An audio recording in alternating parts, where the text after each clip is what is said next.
문재인 대통령이 신임 서울중앙지검장에 윤석열 검사를 임명했습니다. 앞으로 검찰에 어떤 변화가 있을까요? 국회 법제사법위원회 여당 간사 더불어민주당 박범계 의원 전화 연결했습니다. 안녕하세요, 의원님. 네, 반갑습니다. 네, 요즘 인터뷰하기 굉장히 어려우신 분인데 네, 인터뷰가 잘 안 됩니다. 죄송합니다. 네. 혹시 청와대에서 전화 올까봐 다른 전화 안 받으시는 겁니까? 예, 빨리 본론으로 들어가시죠. 저희가 이제 그 의원님 꼭 연결해서 전화하려고 했던 것은 네네. 윤석열 신임 중앙지검장. 예, 중앙지검장. 이 검찰직인 이름이 참 어렵습니다. 예예. 서울지검장이면 또 모르겠는데 서울중앙지검장이에요. 예예. 사법연수원 동기시라면서요? 예, 23기 동기입니다. 예, 액면가로는 거의 삼촌 조카 정도 차이 나는 것 같은데. 연수원 다닐 때 그렇게 뭐 자주 만난 그런 사이는 아닙니다. 예. 예, 하지만 이제 그 연수원 동기면 대충 어떤 사람인지는 알지 않습니까? 그러면요, 네네. 어떤 분인가요? 성격은 아주 호방하죠. 예. 술도 잘 드시고. 그렇지만 검사로서 제가 이렇게 멀리서 지켜본 내용으로는 예. 굉장히 디테일에 강하다. 아주 집념이 있고요. 그리고 성향은 뭐 합리적 보수라고 그럴까? 예. 본인 스스로가 법질서의 수호에 굉장히 강조를 하고 있고 그렇기 때문에 지난번 국정원 댓글 사건에 대한 그 치밀한 수사가 가능했다고 봅니다. 조직을 본인은 사랑한다고 또 했고요, 실제 검찰 조직을. 뭐 검찰에 대한 사랑도 뛰어납니다. 그렇군요. 댓글 수사 말씀하셔서 제가 이제 질문 드릴 네네. 수밖에 없는 건데 이분이 댓글 수사하다가 자천이 됐죠. 예. 네네. 근데 이번에 이제 서울지검장에 임명을 했어요. 예예. 이건 어떤 의미가 있는 겁니까? 어떻게 보십니까? 대통령님 스스로가 그 임명에 대한 변을 말씀하셨습니다. 그러니까 국정농단 수사와 공소 유지가 우리 검찰의 가장 중요한 현안이고 그 현안을 해결하는데 가장 적임으로 본다. 그것이 인사 이유로 저는 알고 있습니다. 그 이상은 대통령이 이미 말한 내용 이상은 말씀 안 하실 건가요? 아무래도 뭐 우병우 수사가 제대로 돼 있지 않다라는 반성적 고려가 있을 겁니다. 전직 대통령도 구속 기소되는 마당에 도대체 우병우가 뭐간디 불구속 기소 그 많은 수사를 했음에도 불구하고 서울중앙지법에서 영장이 기각됐다는 것은 다소 부실한 측면이 있는 거거든요. 그런 측면이 있고 더 중요한 거는 공소유지가 더 중요한데 지금 공소 자체가 국정농단에 대한 기소가 세 파트로 되어 있습니다. 당초 서울중앙지검 특수본 기소, 그다음에 특검에 의한 뇌물 기소, 그다음에 그걸 이어받은 다시 서울중앙지검에 의한 박근혜 전 대통령에 대한 뇌물 기소. 이 세 파트가 다소 중첩되는 부분이 있기 때문에 이 부분에 대한 공소 유지를 하기 위해서는 정리할 필요가 좀 있습니다. 그리고 이제 우병우 전 민정수석 개인의 문제가 아니라 이제 소위 검찰 내 우병우 라인이라고 하는 네네. 언론에서는 정치 검찰로 표현되는 네. 그 문제에 대한 그 개혁의 의지도 있는 거겠죠. 네. 그것은 뭐 결과적으로 따라오는 문제라고 봅니다. 저는 그러니까 진상이 규명이 되고 국정농단 우병우의 실체가 정윤회 문건까지 거슬러 올라가서요. 그것이 규명이 되면 자연스럽게 그 후과로서 여러 가지 사람에 대한 책임도 따라오는 문제라고 봅니다.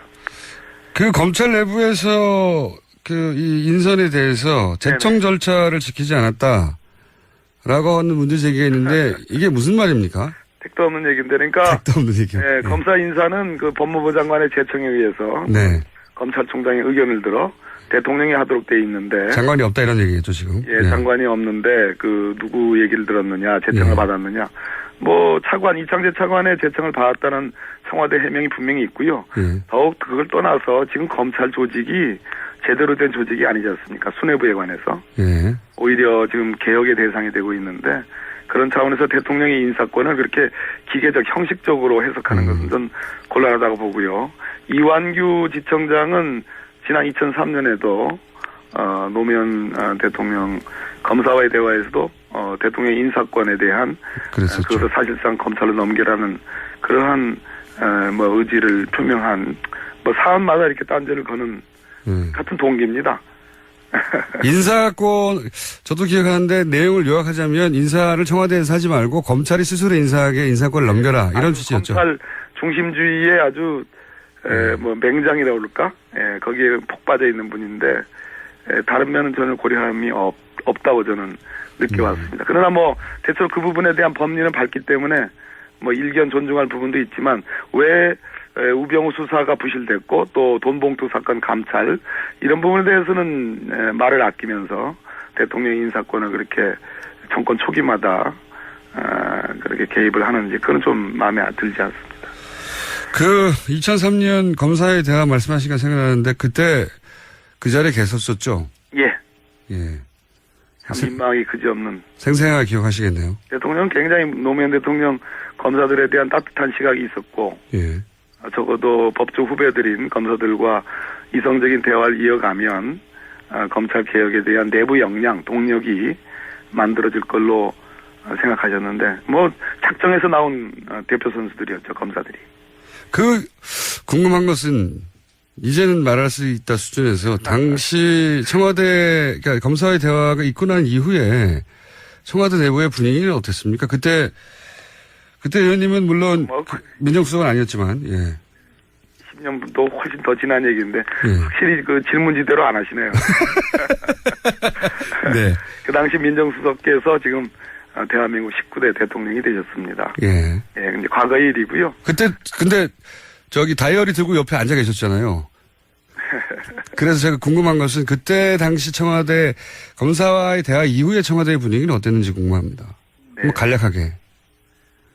역시 검사들 노무현 대통령께서 믿었던 검사들이 그 검사들이 아니었다 하는 그런 어떤 자조도 있었습니다. 선의가 선의로 되돌아오지 않았다. 예, 뭐 요약하자면. 예. 그렇군요. 또 하나 저희가 윤석열 검사의 임명에서 그 의미가 뭔지 정확하게 파악이 안 되는 것이 원래 서울중앙지검장이 이제 고검장급인데 한 단계 아래인 검사장급으로 바꿨다. 네네. 이렇게 한 다음에 인사를 발표했거든요. 예. 이게 어떤 의미가 있는 겁니까? 고검장은 말 그대로 이제 검찰총장으로 가는 바로 밑에 보직이거든요. 예. 그래서 서울중앙지검이 이제 고검장으로 이제 그렇게 인사가 개편이 되면서 너무 과도화되는 측면이 있죠. 그러니까 대검 중수부가 없어지면서 서울중앙지검 중심에 여러 가지 굵직굵직한 사건 수사가 해결이 되고 또 해결 다 했느냐 하면은 또 뭐 해결하지 못한 측면도 있고 그런 이제 조직적인 측면에서는 너무 과도화되는 측면이 있고 또 하나는 윤석열 검사를 검사장으로 승진 보직을 하는데 고검장이 되면 바로 검찰총장으로 연결되는 그런 그 선이기 때문에 그것은 자칫 검사들이 과거 정권의 눈치를 본다든지 또는 뭐 자신의 보신 인사 문제에 신경 쓴다든지 그런 여러 가지 이제 폐단이 있었기 때문에 그렇게 직급을 낮춰서 보한 것으로 그렇게 해석이 됩니다. 그러니까 권력이 너무 집중되는 예. 문제도 있고 또 하나는 고검장이 되면 그 다음 단계는 검찰총장밖에 없기 때문에 네. 윤석열 검사가 그런 뭐 인사 문제 신경 쓰지 말고 자기 일 하도록 그렇습니다. 해라. 그런 의미군요. 대통령께서 명확하게 정리를 해주셨습니다. 그렇군요. 그런 의미이고. 자, 정윤의 문건 부실 수사. 이게 이제, 조국 민정수석이 처음 내건 거 아니겠습니까? 네네. 네. 이건 앞으로 어떻게 수사가 되어질 전망입니까? 이제 재조사라는 표현을 쓰셨는데요. 청와대 민정수석은 조국 민정수석이신데 충분히 뭐 조사할 권한이 있습니다. 수사가 아니고요. 그것은 뭐 법령에 의해서 근거가 있는 거기 때문에 그 진실 규명을 해야 될 텐데 지금 아마 박관천 경정 또 한일 경위 이런 분들의 결국은 진술에 달려 있는 문제라고 보는데 박관천 경정도 입을 열기 시작했고요. 한일 경위가 어떻게 얘기를 하느냐에 달려 있는 문제인데 거꾸로 그 뒤에 어떤 국정농단의 사례들을 거꾸로 되짚어서 복기를 해보면 정윤의 문건의 본질이 좀 드러날 수 있다 이렇게 보여야 됩니다. 문재인 대통령이 인사 관련해서 했던 이야기 중에 제가 보기에는 핵심이 지금 검찰이 해야 할 가장 중요한 일은 최대 현안은 네. 국정농단 사건에 대해서 수사하고 공소 유지하는 거다. 예, 명확하게 말씀하셨습니다. 예, 이렇게 얘기했단 말이죠. 근데 이제 윤석열 검사가 특검에서 이 공소 유지를 맡고 있었지 않습니까? 지금 맡고 있습니다. 지금도 맡게 되는 거죠. 예. 그러면 이 인사가 그 공소 유지를 맡는데 더 도움이 됩니까? 지금 제가 아까 모두에도 말씀드렸듯이 서울중앙지검 특수본에 의한 최순실 등의 직권남용 등의 어떤 기소가 한 파트가 있고요. 예. 그다음에 특검, 박영수 특검에 의해서 최순실 추가 수사를 통해서 삼성 등의 뇌물수수 기소가 한 파트가 있고, 그것을 이어받아서 다시 서울중앙지검 2기 특수본에 의한 박근혜 전 대통령에 대한 제3자 뇌물수수 이 기소가 있습니다. 이것들이 정리가 되어 있지 않고 각각의 별개의 재판으로 지금 나뉘어져 있거든요. 그러다 보니까 박근혜 전 대통령도 그렇고 최순실 측도 그렇고 삼성 측도 그렇고 다 중복 기소 뭐 이런 등등의 주장들을 하고 있습니다. 예. 그래서 이 부분을 즉 직권 남용과 강요와 뇌물이 이게 성립할 수 있는 것이냐 이런 주장을 하고 있는데, 이런 부분들을 정리할 필요가 있습니다. 그래서 특검 수사를 했던 윤석열 팀장이 서울중앙지검장이 됐다는 것은 공소유지를 위해서 대단히 정말 기가 막힌 인사다. 아, 그렇군요. 이것을 함께 정리할 수 있는 아주 좋은 자리에 갖다 놓으신 것 같습니다. 추가로 수사할 부분이 있다고 보십니까? 있죠. 어떤 부분이 있습니까? 지금 기본적으로 기업들의 이제 그 한쪽은 지금 정리가 안 된 부분이 있고요. 또 하나는 역시 아까 말씀드렸듯이 우병우 전 민정수석에 대한 수사인데요. 이 수사를 복귀할 필요가 있습니다. 그 복귀를 하면 아마도 수사의 미진이 드러날 것이고, 이 부분이 국정농단의 마지막 정점을 찍는 수사가 되지 않을까 그렇게 생각을 합니다. 그렇군요. 아까 그 기업에 관련돼서는 짧게 말씀하셨는데 기업 관련 수사가 추가적으로 뭐가 있나요? SK 부분이 지금 제 기억으로는 정확히 아마 정리가 안 돼 있는 것으로 제가 알고 있고요. 예. 롯데 신동빈 회장은 불구속 기소가 돼 있는 걸로 알고 있는데 그 부분을 얘기하는 겁니다. 박근혜 전 대통령 이제 첫 공판도 얼마 안 남았는데 박근혜 대통령의 뇌물수수, 특히 뇌물수수가 아주 중요한 부분인데 이 혐의가 유죄로 인정될 수 있을까요? 판사 출신으로서 재판 전망은 어떻습니까? 박근혜 전 대통령을 파면시킨 헌법재판소의 결정과 관련해서는 사실 뇌물수수는 관계가 없습니다. 그렇죠. 근데 이제 직권남용과 강요만으로도 충분하다는 게 헌법재판소의 판단인데, 그건 탄핵 재판이었고, 예.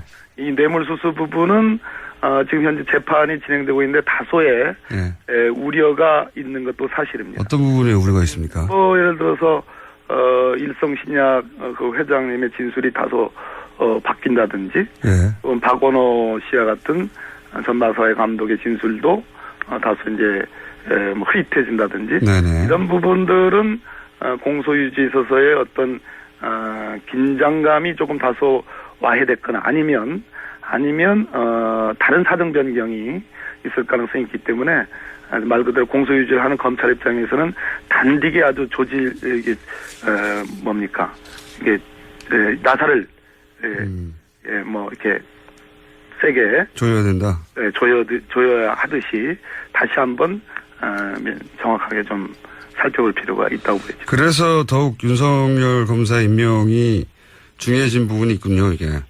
네, 대단히 중요하다고 생각을 합니다. 아무래도 문재인 대통령이야말로 지난 국정농단으로 인해서 4년 반 동안 이게 나라냐라는 표현을 들을 정도로 정상적이지 않았지 않습니까? 예. 그 정상적이지 않은 나라를 정상화시키는 가장 큰 과정은 역시 특검 수사였거든요. 그런 측면에서 이 특검 수사의 결과가 공소유지가 제대로 잘 되는 것은 19대 대통령으로서는 가장 중요하게 인식하는 부분이라고 생각을 합니다. 최근 법무부 차관 혹은 대검찰청 차장 다른 인사들은 어떻게 평가하십니까? 간단히. 대단히 내부에서도 신망이 있고 제가 개인적으로도 경험을 하기에는 굉장히 좋은 자질이 뛰어난 그러한 분들로 평가를 하고 싶습니다. 네. 여당에 계시니까 다 칭찬하시겠죠. 아닙니다. 저 이금노 차관은 아시다시피 진경준 검사장 특임 검사로서 멋지게 아주 순식간에 잘 해냈고요, 수사를. 그 다음에 봉욱 차장은 자타공인하는 아주 좋은 인사입니다. 알겠습니다. 이제 거의 시간이 다 됐는데 네네. 언론을 통해서 꾸준히 법무부 장관 후보로 거론되는데 그 얘기는 그만. 그 얘기는 못 하십니까? 예, 이 정도 하시죠. 그게 본인이 고사하셨나요? 언론을 통해서만 거론되고 있기 때문에. 전화가 아직 안 왔군요. 네. 좋습니다. 역시. 예. 전화만 계속 기다리시는 상태인가요? 네, 이 정도 하겠습니다. 예. 근데 한 가지만 그러면 혹시라도 장관이 되시더라도 저희하고 인터뷰를 이 정도 하겠습니다. 네, 우리 공장장님. 아직 후보 상태라 그러시는지 오늘 인터뷰도 약간 예전처럼 예리하지 못하고. 보다는 지금은 청와대 국면입니다. 네. 예, 그래서 국회의원으로서 바로 그런 점 때문에 그렇지 다른 사유가 있지 않습니다. 네. 장관 되시면 다시 모실게요. 고맙습니다. 감사합니다. 네. 지금까지 더불어민주당 박범계 의원이었습니다. 3부에서 뵙겠습니다. 질문지대로 안 하시네요. 네. 그 당시 민정수석께서 지금 대한민국 19대 대통령이 되셨습니다. 예. 예, 근데 과거의 일이고요. 근데 다이어리 들고 옆에 앉아 계셨잖아요. 그래서 제가 궁금한 것은 그때 당시 청와대 검사와의 대화 이후에 청와대의 분위기는 어땠는지 궁금합니다. 네. 간략하게. 역시 검사들, 노무현 대통령께서 믿었던 검사들이 그 검사들이 아니었다 하는 그런 어떤 자조도 있었습니다. 선의가 선의로 되돌아오지 않았다, 요약하자면. 예. 그렇군요. 또 하나 저희가 윤석열 검사의 임명에서 그 의미가 뭔지 정확하게 파악이 안 되는 것이 원래 서울중앙지검장이 이제 고검장급인데 한 단계 아래인 검사장급으로 바꿨다. 네네. 이렇게 한 다음에 인사를 발표했거든요. 예. 이게 어떤 의미가 있는 겁니까? 고검장은 말 그대로 이제 검찰총장으로 가는 바로 밑에 보직이거든요. 예. 그래서 서울중앙지검이 이제 고검장으로 이제 그렇게 인사가 개편이 되면서 너무 과도화되는 측면이 있죠.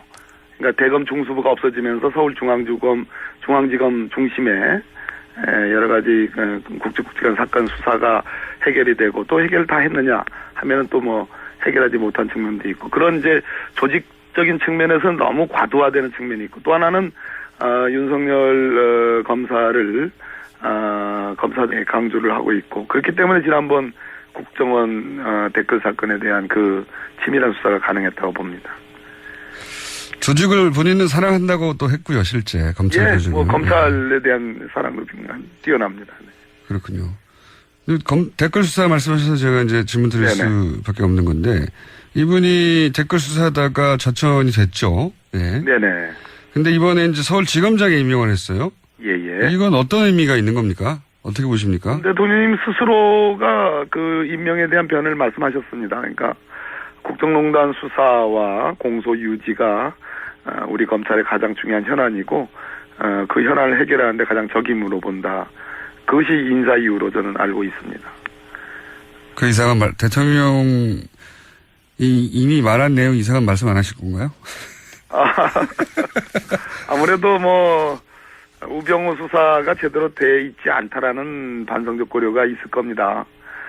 전직 대통령도 구속 기소되는 마당에 도대체 우병우가 뭐간디 불구속 기소 그 많은 수사를 했음에도 불구하고 서울중앙지법에서 영장이 기각됐다는 것은 다소 부실한 측면이 있는 거거든요. 그런 측면이 있고 더 중요한 거는 공소유지가 더 중요한데 지금 공소 자체가 국정농단에 대한 기소가 세 파트로 되어 있습니다. 당초 서울중앙지검 특수본 기소, 그다음에 특검에 의한 뇌물 기소, 그다음에 그걸 이어받은 다시 서울중앙지검에 의한 박근혜 전 대통령에 대한 뇌물 기소. 이 세. 문재인 대통령이 신임 서울중앙지검장에 윤석열 검사를 임명했습니다. 앞으로 저희 어떤 변화가 있을까요? 국회 법제사법위원회 여당 간사 더불어민주당 박범계 의원 전화 연결됐습니다. 안녕하세요, 의원님. 네, 반갑습니다. 네. 요즘 인터뷰하기 굉장히 어려우신 분인데, 네. 인터뷰가 잘 안 됩니다. 죄송합니다. 네. 혹시 청와대에서 전화 올까봐 다른 전화 안 받으시는 겁니까? 예. 빨리 본론으로 들어가시죠. 저희가 이제 그 의원님 꼭 연결해서 전화하려고 했던 것은 네네. 윤석열 신임 중앙지검장. 예, 중앙지검장. 이 검찰직인 이름이 참 어렵습니다. 예예. 서울지검장이면 또 모르겠는데 서울중앙지검장이에요. 예예. 사법연수원 동기시라면서요? 예, 23기 동기입니다. 예, 액면가로는 거의 삼촌 조카 정도 차이 나는 것 같은데. 연수원 다닐 때 그렇게 뭐 자주 만난 그런 사이는 아닙니다. 예. 예, 하지만 이제 그 연수원 동기면 대충 어떤 사람인지는 알지 않습니까? 그러면요, 네네. 어떤 분인가요? 성격은 아주 호방하죠. 예. 술도 잘 드시고. 그렇지만 검사로서 제가 이렇게 멀리서 지켜본 내용으로는 예. 굉장히 디테일에 강하다. 아주 집념이 있고요. 그리고 성향은 뭐 합리적 보수라고 할까? 예. 본인 스스로가 법질서의 수호에 굉장히 파트가 다소 중첩되는 부분이 있기 때문에 이 부분에 대한 공소 유지를 하기 위해서는 정리할 필요가 좀 있습니다. 그리고 이제 우병우 전 민정수석 개인의 문제가 아니라 이제 소위 검찰 내 우병우 라인이라고 하는 네네. 언론에서는 정치검찰로 표현되는 예. 그 문제에 대한 그 개혁의 의지도 있는 거겠죠? 예. 그것은 뭐 결과적으로 따라오는 문제라고 봅니다. 저는 그러니까 진상이 규명이 되고 국정농단 우병우의 실체가 정윤회 문건까지 거슬러 올라가서요. 그것이 규명이 되면 자연스럽게 그 후과로서 여러 가지 사람에 대한 책임도 따라오는 문제라고 봅니다. 그 검찰 내부에서 그 이 인선에 대해서 제청 절차를 지키지 않았다라고 하는 문제 제기가 있는데 이게 무슨 말입니까? 택도 없는 얘기인데 그러니까 택도 없는 얘기요. 네, 검사 인사는 그 법무부 장관의 제청에 의해서 네. 검찰총장의 의견을 들어 대통령이 하도록 돼 있는데 장관이 없다 이런 얘기겠죠 지금. 예, 장관이 없는데 그 누구 얘기를 들었느냐 제청을 받았느냐 뭐 차관 이창재 차관의 제청을 받았다는 청와대 해명이 분명히 있고요. 더욱 그걸 떠나서 지금 검찰 조직이 제대로 된 조직이 아니지 않습니까? 수뇌부에 관해서 오히려 지금 개혁의 대상이 되고 있는데 그런 차원에서 대통령의 인사권을 그렇게 기계적 형식적으로 해석하는 것은 좀 곤란하다고 보고요. 이완규 지청장은 지난 2003년에도 노무현 대통령 검사와의 대화에서도 대통령 인사권에 대한 그것을 사실상 검찰로 넘기라는 그러한 뭐 의지를 표명한 뭐 사안마다 이렇게 딴지를 거는 같은 동기입니다. 인사권 저도 기억하는데 내용을 요약하자면 인사를 청와대에서 하지 말고 검찰이 스스로 인사하게 인사권을 넘겨라 이런 취지였죠. 검찰 중심주의의 아주 뭐 맹장이라고 그럴까? 거기에 폭 빠져 있는 분인데 다른 면은 전혀 고려함이 없다고 저는 느껴왔습니다. 그러나 뭐 대체로 그 부분에 대한 법리는 밝기 때문에 뭐 일견 존중할 부분도 있지만 왜 우병우 수사가 부실됐고 또 돈봉투 사건 감찰 이런 부분에 대해서는 말을 아끼면서 대통령 인사권을 그렇게 정권 초기마다 그렇게 개입을 하는지 그건 좀 마음에 들지 않습니다. 그 2003년 검사의 대화 말씀하시니까 생각나는데 그때 그 자리에 계셨었죠? 예. 예. 참 민망하기 그지없는. 생생하게 기억하시겠네요. 대통령 굉장히 노무현 대통령 검사들에 대한 따뜻한 시각이 있었고 예. 적어도 법조 후배들인 검사들과 이성적인 대화를 이어가면 검찰 개혁에 대한 내부 역량, 동력이 만들어질 걸로 생각하셨는데 뭐 작정해서 나온 대표 선수들이었죠, 검사들이. 그 궁금한 것은 이제는 말할 수 있다 수준에서 당시 청와대 그러니까 검사의 대화가 있고 난 이후에 청와대 내부의 분위기는 어땠습니까? 그때 의원님은 물론 민정수석은 아니었지만 10년도 훨씬 더 지난 얘기인데 확실히